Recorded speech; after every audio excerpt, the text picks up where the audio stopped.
অখণ্ড মণ্ডলেশ্বর শ্রী শ্রী স্বামী স্বরূপানন্দ পরমহংসদেবের উপদেশবাণী অখণ্ড সংহিতা দশম খণ্ড হইতে। জনৈক যুবকের প্রশ্নের উত্তরে শ্রী শ্রী বাবামণি বলিলেন, জীবনের মহত্তম কর্ম ঈশ্বর সাধন।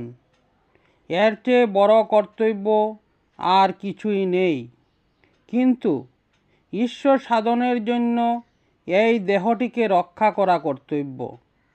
সেই জন্যই শরীরকে যত্ন করা, তার স্বাস্থ্য রক্ষার ও শক্তি বৃদ্ধির চেষ্টা করা তোমার কর্তব্য। তোমার শরীর তুমি পিতামাতার কাছ থেকে পেয়েছ, এজন্য তাদের সেবাও তোমার মহৎ কর্তব্য। তোমার এই শরীরকে পোষণের জন্য সমাজের সর্বস্তরের সহস্র সহস্র নরনারী প্রত্যক্ষে পরোক্ষে কত সেবা দিচ্ছে তার ইয়ত্তা নাই। এতএব সমাজের সেবা তোমার মস্ত বড় করণীয়। দেশ, সমাজ, পরিবার, পরিজন সকলকে পরমেশ্বরের দ্বারা আবৃত করে নিয়ে প্রত্যেকের সেবা করো। সেই সেবা পরমেশ্বরে পৌঁছবে। তোমার সেবা যাতে নিষ্কাম নিষ্কলুষ রয়, তার জন্য সর্বক্ষণ তোমার কর্তব্য ঈশ্বর স্মরণ আর ঈশ্বর সাধন। ঈশ্বর স্মরণ ও ঈশ্বর সাধন। শ্রী শ্রী বাবামণি আরও বলিলেন, ঈশ্বর স্মরণ আর ঈশ্বর সাধন দুটি আলাদা ব্যাপার নয়, দুটাই এক জিনিস।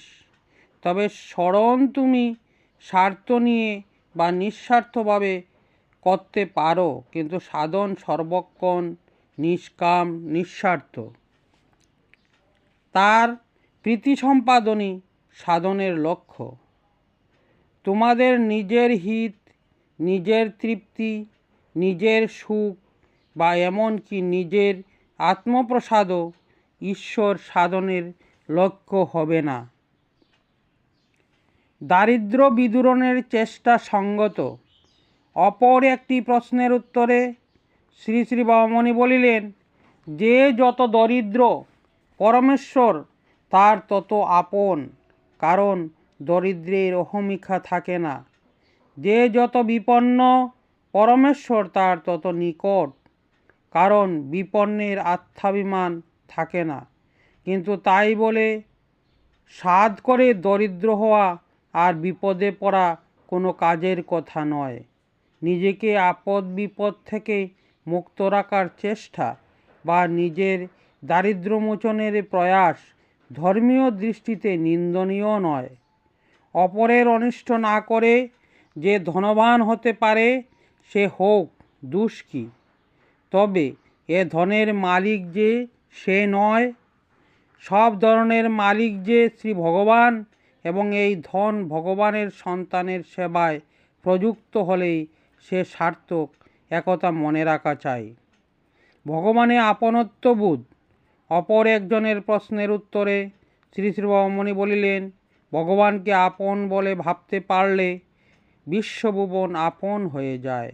যাকে দেখো নাই তাকে আপন ভাবা বড় শক্ত, কিন্তু দিকে দিকে তার বিচিত্র লীলা দেখে মুগ্ধ হয়ে অন্তরের বিস্ময়ে তার অস্তিত্ব সম্পর্কে নিঃসন্দেহ হওয়া যায়।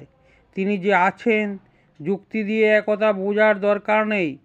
তিনি যুক্তি ও তর্কের অতীত, তাই বিনা যুক্তিতে বিনা তর্কে তিনি ভক্তের অন্তরের সিংহাসনটি অধিকার করেন। তিনি নিজের গুণেই ভক্তের আপন হন, কিন্তু এই আপনত্বের বোধটি প্রগাঢ় হওয়া ভক্তের সাধনের গভীরতার মুখাপেক্ষী। এই আপনত্ববোধ অতীব গভীর হলে জীবে জীবে আপনত্ববোধ জন্মে। এই আপনত্ববোধ জগতের শান্তি আনয়ন করে। এই জন্যই ধর্মকে মানুষ শান্তির অগ্রদূত বলে জ্ঞান করে। জীবে জীবে আপনত্ববোধ না এলে ধর্ম ধর্মই নয়। যে ধর্মে যত অধিক জীবের প্রতি আপনত্ববোধ দিয়েছে সে ধর্ম তত শ্রেষ্ঠ।